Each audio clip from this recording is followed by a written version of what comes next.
I'm here with Ben Page from Ipsos Mori after a long night and a long week running one of the biggest polls that ever's been run. First of all, Ben, what's your overall reaction to the outcome of the election and the size of the majority? Did the pollsters get it right?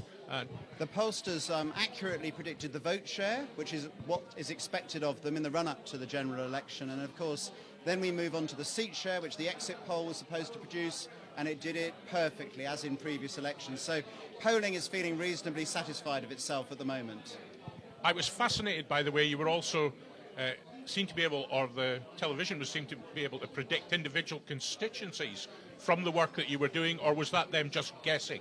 No, that's modelling the exit poll data and the swing that's observed, and then applying that to different types of constituencies. So the exit poll is designed to give us an idea about what will happen in varying degrees of marginality.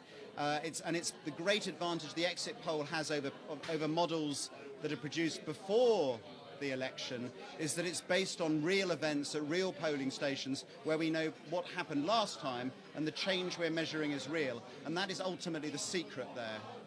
Now, on the issues that dictated this election, from the outcome, everyone would say it was get Brexit done, that was the imperative. But what other issues were coming up? Did climate change really rise up? They only ended up with one Green MP. What's your take on how strong some other issues were? So Brexit was the number one issue throughout the campaign, but during the campaign we saw in particular the National Health Service, partly because of the Labour campaign, rise up in prominence. But I think interestingly we then had things like the economy and crime and climate change, which is the first time that Ipsos Mori has seen that in a British general election. It was way ahead of our old friend immigration, for example. And so if you think of a new government coming in, if you were briefing them on the issues that they needed to address, or that the public, if they want to be re-elected in 5 years' time, what would be the trends that you would highlight? Climate change, but what other ones might? Well, I mean, they've got to get Brexit done, and they've got hundreds of trade deals that they now have to try and renegotiate by next December. The public is anxious about price inflation, about things like mobile roaming charges, about visas to go on holiday, and they don't want to be any poorer. So they've got plenty of challenges there. If we move to the domestic front, they want progress on the NHS, they want money into education and policing. The Conservatives have promised some, whether it's enough to deal with the social care crisis, which when you prompt people with a list of issues is actually up there as like number 6. We will see. So they've got a huge domestic policy challenge. They've got a huge foreign policy challenge with Brexit. And, but at the same time, they start at least being much, much stronger than your old party, Labour. Yeah. Now, on the Labour Party, we're talking the day after the election, and already the argument is raging. Did the Labour Party lose because of Brexit? Did they lose because of Corbyn? What other factors were playing? Is there anything that the polling can tell us about? Well, certainly the Labour Party was miles behind the Conservatives on the key issue of Brexit. There was a lack of clarity about what the position was, and indeed, you might say that what's happened to Jo Swinson, where she's lost her seat and basically lost her party by going all out for revoking Article 50, shows that possibly the Labour Party could have done even worse if it had just gone for revoke. But no, Labour's lost for a number of reasons. It's lost because the party itself was seen as divided and toxic over things like anti-Semitism. It's lost because of the most unpopular leader Ipsos Mori's ever measured, and it's lost because it was behind on the key issues of the economy and Brexit. It was ahead on the NHS, but it wasn't able to convince people that it would be competent to administer all of the freebies and great things that it was offering, some of which were quite popular. Now, my colleagues in Scotland, of course, have also seen a bit of an earthquake. The SNP have risen right back up to, I think, 48 seats. They have indeed. They toppled Jo Swinson. They toppled a number of others. Even though the Conservatives were polling quite well, they did very well. What do you think that tells people now about the state of opinion in Scotland? Scotland and England are drifting apart culturally. I mean, it says to me. And how this plays out is just not clear. You know, there will be a big moral case to let the Scots have another referendum. They will bide their time. And there is, we have very choppy waters in terms of if you're a unionist, which I think I am with a small u, wanting to hold the UK together, some real challenges, I think, quite frankly.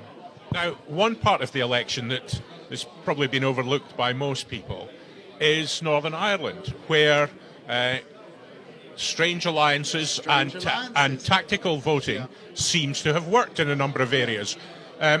What's your first reaction to that? Well, I thought that was really interesting, the SDLP and Sinn Féin, teaming up to unseat the deputy leader of the DUP. Pretty impressive stuff. To be honest, there was a lot of excitement about how tactical voting was going to make a big difference in a lot of places. Kensington and Chelsea, for example, has gone back to the Conservatives. If tactical voting had worked, it would not have done. So it clearly didn't work everywhere. But in a small community like Northern Ireland, perhaps you can get enough people on board to make it work.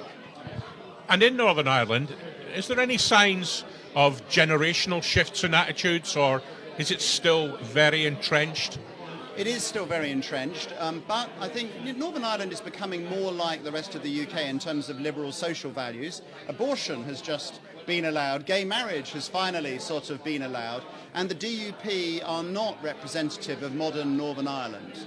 And so, exactly how the direction of travel goes, I'm not sure. The Irish government itself isn't particularly desperate to take over anytime soon. Maybe we get through Brexit and gentle evolution takes place. Now, Boris Johnson has achieved a very impressive majority in Parliament over the whole of the country, but the country itself looks quite different. Scotland, it's not quite a no-go area, but in London as well, quite a different voting pattern. And when I think of the United States, I think of you can have Donald Trump in the White House, but California is still going to sign up to climate change. The business is still going to get done in New York, and even if it's run by a Democrat. Are we seeing any of that kind of stratification of our regional values in the UK? Well, big urban centres with lots of graduates, places like London, parts of London have more graduates in them than anywhere else in Europe. London is now another country compared to much of the rest of England. And so, yes, we are seeing this. The Conservatives are becoming the party of small towns and of course, some of the left-behind communities. And that, I think, is difficult as we go forward. What I found most astonishing, places like, you and I remember the 80s, Blythe Valley, Lee, which has been a Labour seat since 1922, these places where the Tories were the class enemy, and now they have massive Labour majorities in 1997, and now all Tory-controlled. Well, let's leave it there. London is another country. I think people were worried that Scotland was another country, but the thought that London is becoming another country. Ben Page, thank you very much.